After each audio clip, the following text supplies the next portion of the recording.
어둠을 맞으며 집으로 돌아갈 때면 하루를 해냈다는 기분보다는 하루를 해버렸다는 허탈함을 느낀다. 오늘도 나는 수없이 마음에 휘둘리며 한없이 비겁해졌다. 오늘을 살기 위해선 어쩔 수 없었다. 하루를 살아내면 미처 정리되지 못한 삶의 미련들이 내 안에 쌓여 독이 된다. 내 것이지만 내 마음대로 할 수 없는 독, 마음. 감히 나의 마음을 이해받을 수 있을까? 세상에 지친 정약용도 문득 이런 의문을 떠올렸다. 그리고 그 순간부터 자신을 위한 마지막 공부를 시작했다. 바로 마음이다.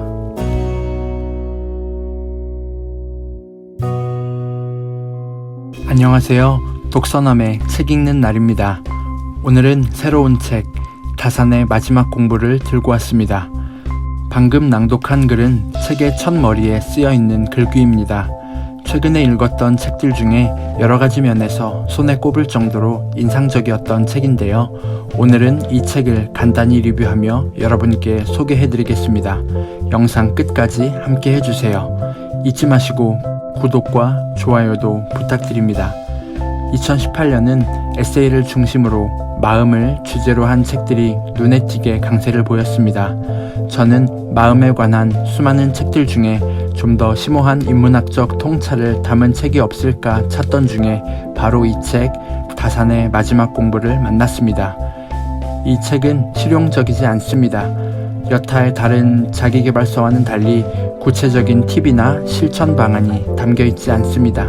그러나 독자들이 마음의 중심으로 들어가 자신을 돌아보고 마음을 다스릴 수 있는 깊은 사색으로 안내하는 책입니다. 제가 가장 좋아하는 조선의 학자가 다산 정약용인데요. 남양주에 가면 정약용의 생가와 실학박물관이 있습니다. 저도 몇 년 전에 다녀왔네요. 정약용은 유교의 학문과 사상을 깊이 공부하여 통달했지만 중국의 학문을 토대로 구성된 당시의 사상을 따르지 않고 독자적인 방향을 제시했던 실학자로 잘 알려져 있습니다. 정약용은 조선 후기에 천주교와 함께 전해졌던 서양의 여러 자료들을 진지하게 수용하고 지주제를 해체해서 자립적 선홍인이나 상공인에서 시작되는 아래로부터의 개혁을 추구했습니다. 정조 임금과 함께 조선 후기의 개혁을 이끌었지만 정조가 죽고 난 뒤에 무려 18년간의 유배 생활을 겪기도 했습니다. 유배 기간 중에 정약용은 소학으로 외면을 다스리고 심경으로 내면을 다스리는 것이 현인에 이르는 길이라고 생각해서 특히 이 도책에 몰두했습니다. 가장 힘든 고난의 시기에 심경, 즉 마음의 경전을 펼쳤으며 평생 정진했던 학문의 끝을 심경으로 매듭짓고자 했습니다. 심경은 총 37개의 경고로 이루어져 있는데요. 다산의 마지막 공부는 바로 이 심경을 주석하는 책이라고 볼 수 있습니다. 먼저 심경 한 구절이 소개되고 그 구절에 대한 해설이 이어지고 그리고 독자들에게 와닿는 적용할 수 있는 글이 덧붙여집니다. 이렇게 총 37개의 장으로 구성이 되고요. 총 3부로 엮여 있습니다. 동양의 여러 고전들이 있죠.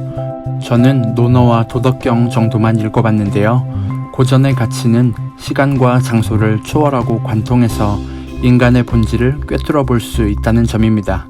그리고 플라톤과 칸트 못지않게 동양의 고전에도 위대한 가르침이 담겨 있습니다.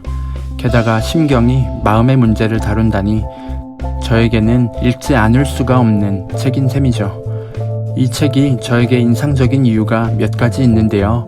첫째는 다산이 유배 생활을 하던 고난의 시기에 심경을 읽고 책을 썼다는 점입니다. 우리는 모두 고난을 만납니다. 인간에게 고난은 피할 수 없는 숙명과도 같죠. 그런데 누군가는 고난에 치여 무너지기도 하고 어떤 이는 고난을 통해 놀라운 일을 만들어내기도 합니다. 그 차이는 바로 고난을 어떤 자세로, 어떤 마음으로 받아들이냐에 달려 있습니다. 평온한 마음을 유지하고 고난에서 삶의 의미를 발견해내는 사람이 현자입니다. 둘째, 마음을 다스리는 것은 군주의 덕목입니다. 대학에는 잘 알려진 수신제가 치국 평천하가 실려 있습니다. 몸과 마음을 가다듬어야 집안이 바로잡히고 나라가 다스려지고 천하가 평안해진다는 뜻이죠. 수많은 동양의 고전에서 마음의 중요성을 강조하고 있습니다. 다산과 함께 조선 후기의 개혁을 이끌었던 정조가 이 심경을 가지고 신하들과 함께 토론했다고 합니다. 셋째, 학문과 수양은 다름 아닌 마음을 지켜내는 것이고 마음을 잃어버렸다면 찾아오는 것입니다. 현대인들은 마음을 잃어버렸습니다. 마음을 잃어버렸다는 것은 자아를 상실했다는 뜻입니다. 그래서 작은 일에 분노하고 절제하지 못하고 끊임없이 무언가를 찾고 있지만 만족함이 없습니다.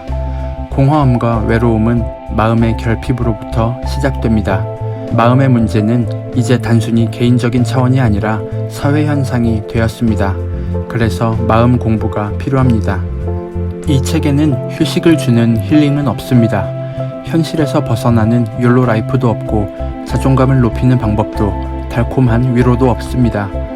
다만 우리의 조상들이 치열하게 걸었던 정진의 길이 담겨 있습니다.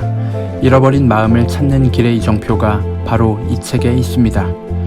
우리는 기능적이고 기술적이며 실용적인 공부로 삶을 채워왔습니다. 사회가 그렇게 요구했고 세상이 그렇게 가르쳐줬으니 먹고 살기 위해 어쩔 수 없었죠. 그러나 사실 우리가 공부하는 진정한 이유는 잃어버린 마음을 찾기 위해서입니다. 마음도 공부가 필요합니다. 언젠가부터 우리는 마음을 삶에서 버려야 하는 거추장스러운 것으로만 여기게 되었습니다. 그러나 나답게 살기 위해서는 마지막까지 마음을 지켜내야 합니다. 저와 함께 이 책으로 마음을 공부해보지 않으시겠습니까? 앞으로 총 4회에 걸쳐 책의 내용을 살펴보고 저의 생각을 나누려고 합니다. 여러분과 계속 함께 할 수 있으면 좋겠네요. 다음 영상은 책의 일부 내용으로 찾아오겠습니다. 영상이 도움되셨다면 구독과 좋아요 눌러주시고 댓글을 남겨주시면 큰 힘이 됩니다. 저는 책 읽는 날 독서남이었습니다.